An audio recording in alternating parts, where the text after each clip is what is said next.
Welcome, everyone. It is great to see you all here in Niagara. And I'd like to thank the Niagara region and its people for the very warm welcome today.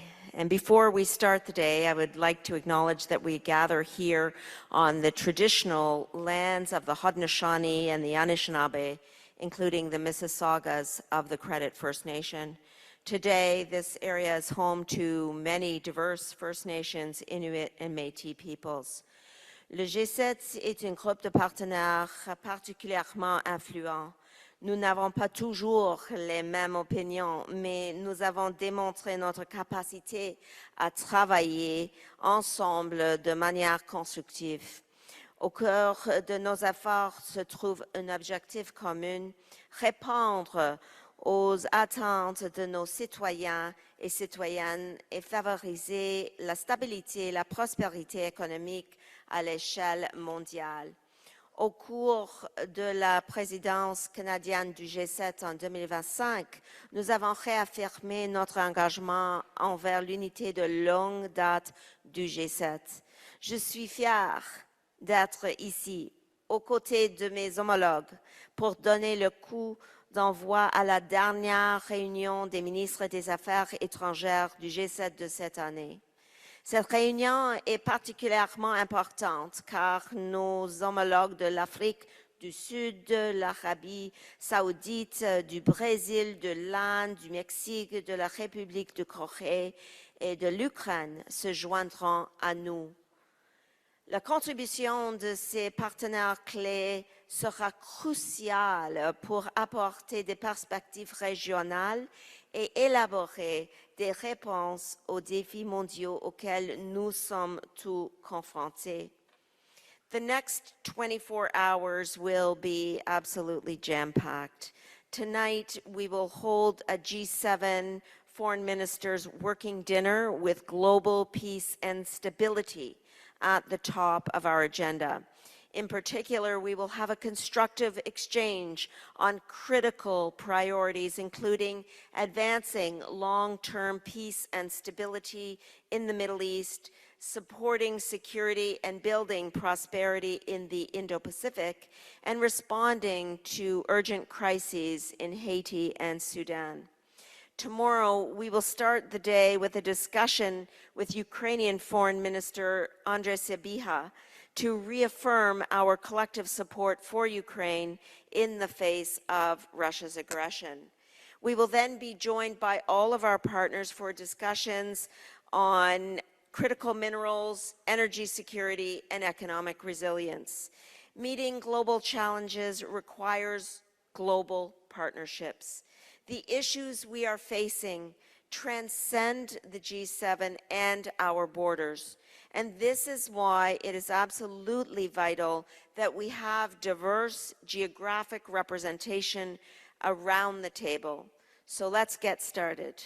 Thank you. Merci.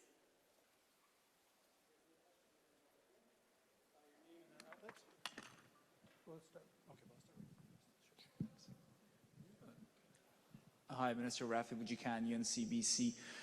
In September, you said that the Canadian government had started to receive some collaboration from India on the matter of the investigation into the assassination of Hardeep Singh Nijjar. Can you tell us what results that collaboration has yielded so far?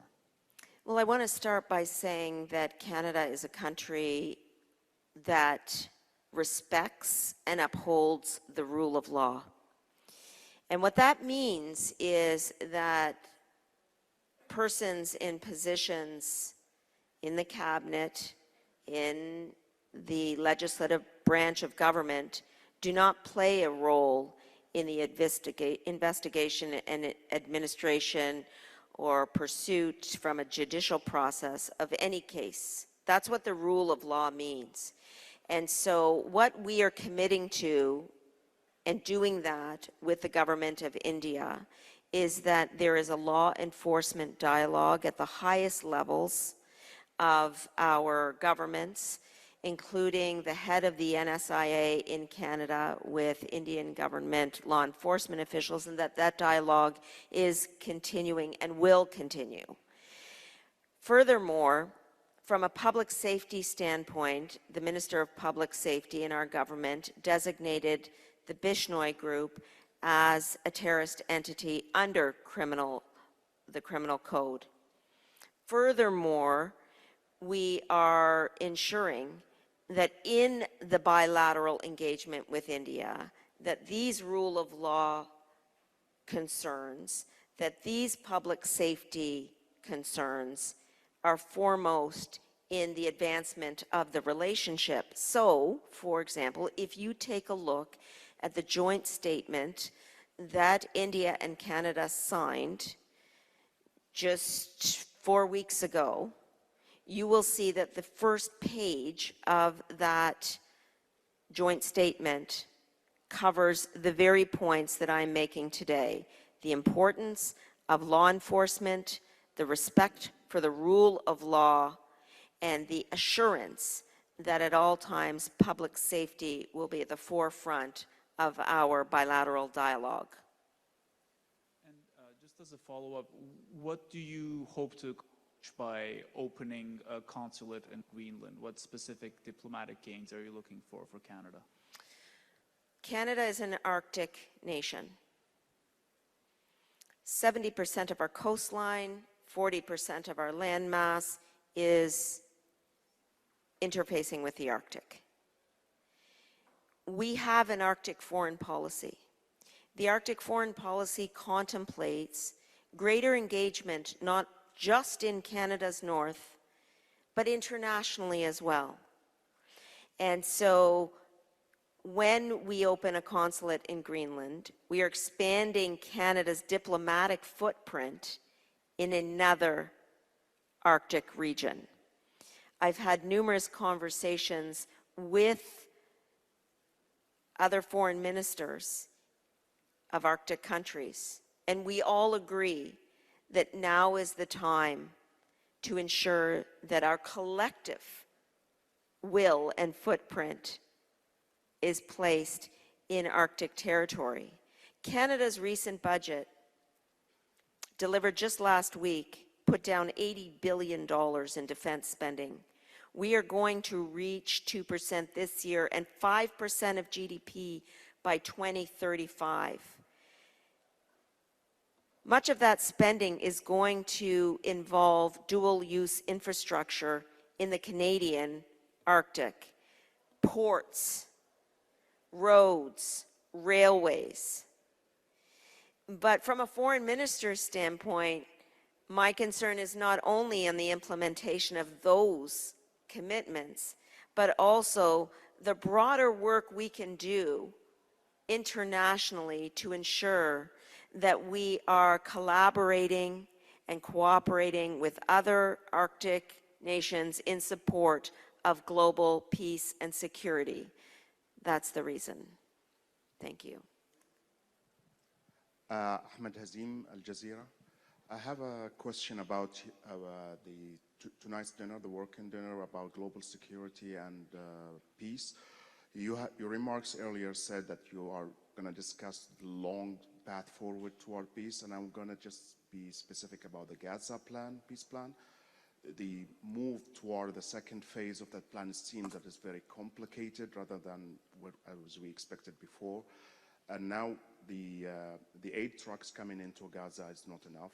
The international force is not established yet. The discussions of the UN for the UN mandate for this is not going as smooth as we expect. What are you as a group at the G7, and what do you expect to listen from Secretary Europe in this dinner to push this thing forward? Thank you for the question. And I appreciate the sentiment that you are raising, which is that we want a ceasefire to be long-lasting and to yield the benefits that are outlined in the peace plan. And Canada certainly welcomes the peace plan and President Trump's work to end the war in Gaza. It's crucial. We believe that Hamas must disarm and must have no role in the governance of Palestine. There must be this continued emphasis on a ceasefire and, as you say, the unhindered flow of humanitarian aid. And I will say that Canada has placed almost $400 million in humanitarian aid, much of it with international organizations, some of it remaining on trucks in areas like Jordan. We need that aid to flow. It is contemplated in the peace plan, and humanitarian aid must flow. Gaza must be demilitarized with no displacement of the Palestinian people. So Canada's initial and continued position is that the peace plan must be upheld, and parties around the world should continue to support it. And I've been in touch with many of my counterparts in the Arab countries to ensure that they know that Canada is here to support the implementation of the peace plan through humanitarian aid, through support with electoral reforms, through ensuring that we are offering expertise from a security standpoint. So the bottom line is Canada's continuing to work with international partners around the world to ensure that Israelis and Palestinians can live side by side in peace and security. The return of hostages is ongoing and needs to continue, and I think we should remember that this is a process and wouldn't be accomplished in 1 week or even 1 month, but that we need to stay with it for the medium to long term as well. My second question is about Sudan. Sudan is a very vulnerable place right now. The quartet last week was supposed to issue a statement saying that there is movement toward a peaceful solution, but then a fascia fall. And now, what are you as a group going to do to push both parties to sit down and maybe end this?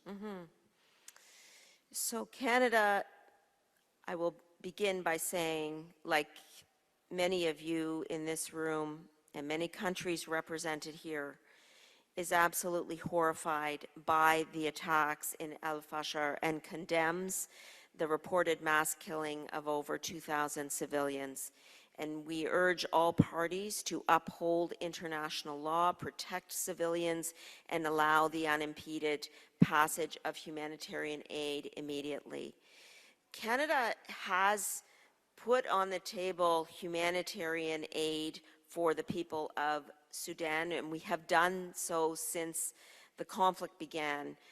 As examples, $64 million in humanitarian assistance, $24.8 million in peace and stabilization assistance, $14.5 million in development assistance that we announced earlier this year. So we are seeking to play a role to further the interests of peace and stability in Sudan, to support those who are suffering and dying needlessly in Sudan. We have an arms embargo on Sudan under both the United Nations Act and the Special Economic Measures Act. This is very important to us in terms of our foreign policy, and part of the conversation that we will have here today is how can we do more collectively? Because what I've mentioned to you thus far is our bilateral work with Sudan. The beauty of the G7 is that it allows multilateralism to do its work. And Canada, as the host of the G7, will be seeking more collective action on Sudan. That's all the questions for now, Minister. This is going to conclude the press conference for this moment. Thank you so much.